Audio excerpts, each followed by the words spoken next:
بسم اللہ الرحمن الرحیم۔ غزوہ بدر مسلمان 313 تھے اور سامنے تھا 1000 کا غرور۔ یہ تلواروں کی نہیں، ایمان کی جنگ تھی، جہاں فرشتے صفے باندھ کر اترے تھے۔ بدر کے ریگزار میں تاریخ نے پہلی بار اعلان کیا کہ اگر حق کم ہو تو بھی غالب آتا ہے۔ قریش غرور میں تھے اور مسلمان سجدے میں۔ فتح نے سجدے والوں کو چنا۔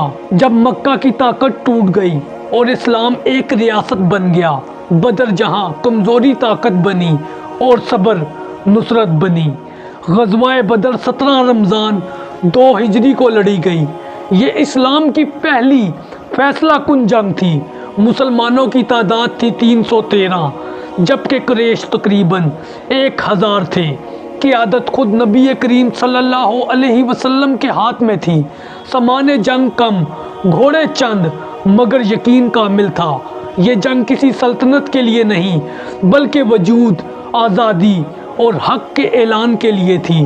قرآن نے اسی دن کو کہا یوم الفرقان، یعنی حق اور باطل کے درمیان فیصلے کا دن۔ اگر آپ غزوہ بدر اور اس کا تاریخی پس منظر جاننا چاہتے ہیں تو یہ سب اس ویڈیو میں۔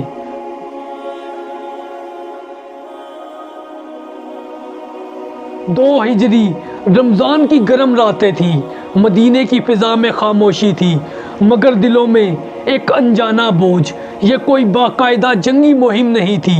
نبی کریم صلی اللہ علیہ وسلم مدینے سے نکلے تو نیت صرف اتنی تھی کہ قریش کے اس تجارتی قافلے کو روکا جائے جو برسوں سے مسلمانوں کے مال پر پل رہا تھا۔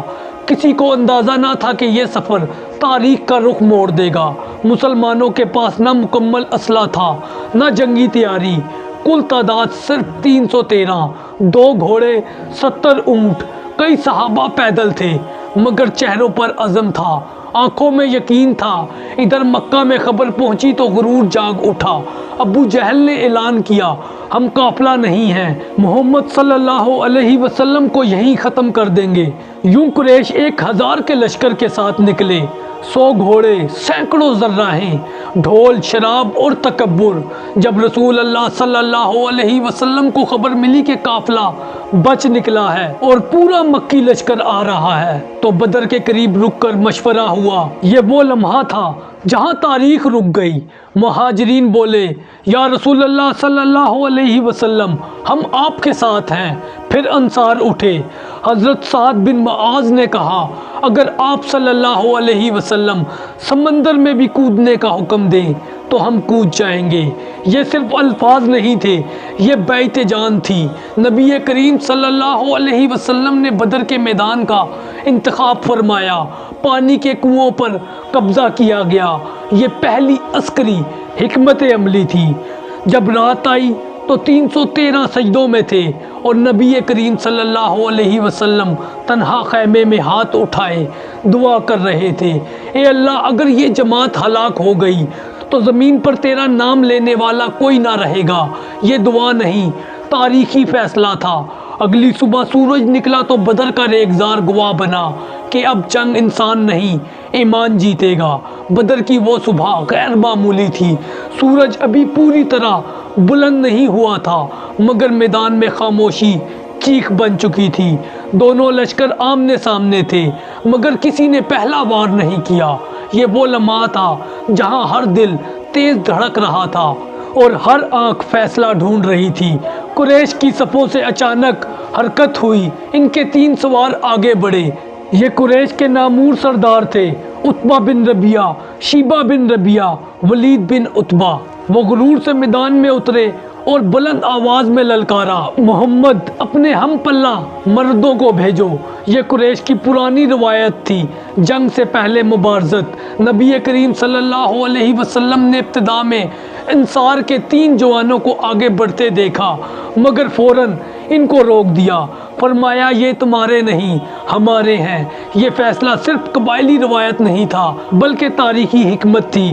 پھر نبی صلی اللہ علیہ وسلم نے نگاہ دوڑائی اور 3 نام لیے جو ہمیشہ کے لیے امر ہو گئے: حضرت حمزہ بن عبد المطلب، حضرت علی بن ابی طالب، حضرت عبیدہ بن حارث۔ یہ تینوں آہستہ آہستہ آگے بڑھے، نہ نعرے نہ شور، صرف قدموں کی آواز اور ایمان کا وزن۔ مقابلہ شروع ہوا۔ حضرت حمزہ رضی اللہ تعالی عنہ سیدھا عتبہ پر جھپٹے اور ایک بھرپور وار میں قریش کا سردار زمین پر گر گیا۔ حضرت علی رضی اللہ تعالی عنہ نے ولید کا سامنا کیا۔ وہ نوجوان تھے مگر ہاتھ میں ان کے بجلی تھی۔ چند لمحے لگے اور ولید ختم ہو گیا اور زمین پر گر گیا۔ تیسری طرف مقابلہ سخت تھا۔ حضرت عبیدہ رضی اللہ تعالی عنہ اور شیبہ دونوں زخمی ہو چکے تھے۔ یہ دیکھ کر حضرت حمزہ اور حضرت علی آگے لپکے اور شیبہ کا خاتمہ بھی کر دیا۔ یہ صرف 3 لاشیں نہیں تھیں، یہ قریش کے غرور کا جنازہ تھا۔ مسلمانوں کی صفوں میں نعرہ نہیں تھا بلکہ یقین پھیل گیا اور قریش کی صفوں میں پہلی بار خوف اترا۔ یہ جنگ سے پہلے کا مقابلہ تھا مگر اس نے اعلان کر دیا تھا بدر کا فیصلہ تلوار سے نہیں، اللہ کی نصرت سے ہوگا۔ یہ مقابلہ ختم ہوتے ہی میدان بدر کی فضا مکمل بدل گئی۔ قریش کے 3 بڑے سردار زمین پر پڑے تھے اور ان کے ساتھ ہی مکے والوں کے غرور میں دراڑ پڑ چکی تھی۔ مگر جنگ ابھی ختم نہیں ہوئی تھی، اب اصل ٹکراؤ شروع ہونا تھا۔ نبی کریم صلی اللہ علیہ وسلم نے مسلمانوں کو صفوں میں رہنے کا حکم دیا۔ فرمایا اپنی جگہ نہ چھوڑنا، تیر صرف قریب آنے پر چلانا۔ یہ حکم ایک عام ہدایت نہیں تھا بلکہ بدر کی اصل حکمت عملی تھی۔ قریش کی فوج تعداد میں 3 گنا تھی۔ ان کے گھوڑے آگے بڑھے، تیر برسنے لگے مگر مسلمان خاموش رہے، ضبط میں رہے، یہاں تک کہ دشمن ان کے قریب آ گیا۔ پھر انہیں حکم ملا اب مسلمانوں کی صفوں سے تیر چلے، ایک ساتھ ایک ہدف پر۔ قریش کی اگلی صف مکمل ہل گئی۔ اسی لمحے نبی کریم صلی اللہ علیہ وسلم خیمے سے باہر تشریف لائے، مٹھی بھر کنکریاں اٹھائی اور فرمایا، اور پھر وہ کنکریاں دشمن کی طرف پھینک دی۔ سورۃ الانفال میں قرآن کہتا ہے، تم نے نہیں پھینکا بلکہ اللہ نے پھینکا ہے۔ یہ وہ لمحہ تھا جب جنگ کا رنگ بدل گیا۔ مسلمان آگے بڑھے، نہ غرور نہ چیخیں، صرف تکبیر اور عزم۔ قریش کی صفیں ٹوٹنے لگی، کئی سردار پیچھے ہٹنے لگے اور اسی دوران وہ کیفیت پیدا ہوئی جسے الفاظ میں بیان نہیں کر سکتے۔ مسلمان کہتے تھے، ہم سفید لباس میں سوار دیکھ رہے تھے، ہم نے کسی کو نہیں مارا، وہ خود گر گیا۔ یہ فرشتوں کی مدد تھی جس کا وعدہ آسمان سے ہو چکا تھا۔ نبی صلی اللہ علیہ وسلم مسلسل دعا مانگ رہے تھے، چادر بار بار کندھوں سے گر جاتی اور حضرت ابو بکر صدیق اسے اٹھا دیتے۔ یہ جنگ کا وہ مرحلہ تھا جہاں جنگ انسانوں کی نہیں رہی تھی، یہ وہ مقام تھا جہاں ایمان نے تعداد کو رون دیا اور قریش اب صرف لڑ نہیں رہے تھے، وہ ٹوٹ رہے تھے۔ وقت گزرنے کے ساتھ ساتھ اب میدان بدر میں ایک عجیب سی خاموشی تھی، ایسی خاموشی جو طوفان سے پہلے آتی ہے۔ قریش کی صفیں مکمل بکھر چکی تھی مگر ابو جہل اب بھی اپنی جگہ پر کھڑا تھا۔ اس کے چہرے پر غرور تھا مگر آنکھوں میں اس کے خوف اتر چکا تھا۔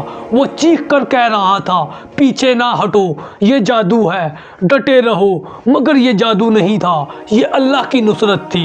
نبی کریم صلی اللہ علیہ وسلم نے آخری بار صفوں کو دیکھا، پھر آگے بڑھتے ہوئے فرمایا، جس نے آج ثابت قدمی دکھائی اس کے لیے جنت ہے۔ یہ الفاظ نہیں تھے، یہ موت سے آزادی کا اعلان تھا۔ مسلمان یک بارگی آگے بڑھے۔ حضرت حمزہ رضی اللہ تعالی عنہ، حضرت علی رضی اللہ تعالی عنہ، حضرت سعد رضی اللہ تعالی عنہ، حضرت مصعب رضی اللہ تعالی عنہ، ہر طرف سے تکبیر کی آوازیں گونج اٹھی۔ اس ہنگامے میں ابو جہل پر نظر پڑی، وہ زخمی ہو چکا تھا، زمین پر گرا ہوا تھا مگر سانس ابھی باقی تھی۔ 2 کم عمر انصاری نوجوان معاذ بن افرا رضی اللہ تعالی عنہ اور معوذ بن افرا رضی اللہ تعالی عنہ آگے بڑھے اور اس غرور کے پیکر کا خاتمہ کر دیا۔ یہ صرف ایک آدمی کی موت نہیں تھی، یہ مکہ کے ظلم کی ریڑھ کی ہڈی ٹوٹنے کا لمحہ تھا۔ اب قریش کے لیے میدان چھوڑنے کے سوا کچھ باقی نہ تھا۔ کوئی بھاگ رہا تھا، کوئی قیدی بن رہا تھا۔ وہی لوگ جو صبح غرور سے آئے تھے اب لاشیں چھوڑ کر فرار ہو رہے تھے۔ نبی کریم صلی اللہ علیہ وسلم نے حکم دیا، قیدیوں کے ساتھ نرمی کرو۔ یہ بدر کے میدان میں فتح کا اعلان تھا کہ اسلام کی فتح تلوار سے شروع ہوئی مگر اخلاق پر ختم ہوئی۔ سورج ڈھلنے لگا، بدر کا میدان خاموش ہو گیا۔ 70 قریشی مارے گئے، 70 قیدی بنے اور مسلمان صرف 14 شہید ہوئے۔ قرآن نے اعلان کر دیا یہ اللہ کی مدد تھی، یہ بدر کا انجام تھا جہاں دنیا نے پہلی بار دیکھ لیا کہ حق کم ہو کر بھی غالب آتا ہے۔ وہ مکہ جو کل تک اسلام کو مٹانے آیا تھا آج خود ٹوٹ چکا تھا۔ نبی کریم صلی اللہ علیہ وسلم نے قیدیوں کے ساتھ نرمی کا حکم دیا، کسی کو فدیے پر، کسی کو تعلیم کے بدلے آزاد کیا گیا۔ یہ فیصلہ دنیا کے لیے نیا تھا، فتح کے بعد انتقام نہیں، اصلاح۔ مدینے میں مسلمانوں کا وقار اس فتح سے بلند ہوا۔ قبائل نے جان لیا کہ یہ کوئی عارضی تحریک نہیں بلکہ اللہ کی مدد یافتہ قوت ہے۔ دوسری طرف مکہ میں صف ماتم بچھ گئی، خوف غرور میں بدل گیا۔ بدر نے ثابت کر دیا کہ طاقت تعداد میں نہیں، ایمان میں ہوتی ہے۔ یہی بدر کا اصل انجام تھا۔ تو دوستو، یہ تھی غزوہ بدر کی تاریخ اور اس کا پس منظر۔ اگر آپ کو یہ ویڈیو پسند آئی تو اپنی فیڈ بیک دیں اور اس ویڈیو کو اپنے دوستوں کے ساتھ شیئر کریں اور اس کے ساتھ ساتھ ہمارے چینل کو سبسکرائب بھی کریں۔ جزاکم اللہ خیرہ۔ السلام علیکم۔